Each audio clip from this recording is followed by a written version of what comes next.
ഒമാനിൽ plastic carry ബാഗുകളുടെ നിരോധനം 4ാം ഘട്ടത്തിലേക്ക്. ജനുവരി 1 മുതൽ കൂടുതൽ മേഖലകളിൽ നിരോധനം പ്രാബല്യത്തിൽ വരുമെന്ന് അധികൃതർ അറിയിച്ചു. നിയമം ലംഘിച്ച് പ്ലാസ്റ്റിക് ഇറക്കുമതി ചെയ്യുന്നവർക്ക് കനത്ത പിഴ ചുമത്തുമെന്നും മുന്നറിയിപ്പുണ്ട്.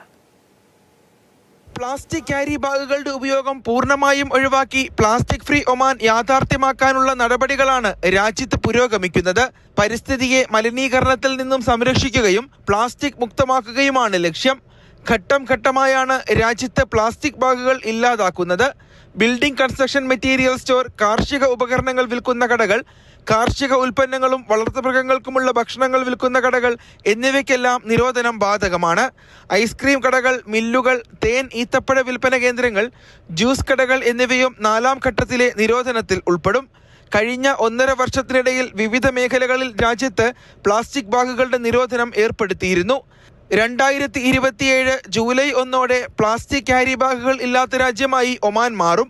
വാണിജ്യ സ്ഥാപനങ്ങൾക്കും വ്യക്തികൾക്കുമെല്ലാം ഉത്തരവ് ബാധകമാണ്. നിയമലംഘകർക്ക് 50 റിയാൽ മുതൽ 1000 റിയാൽ വരെ പിഴ ലഭിക്കും.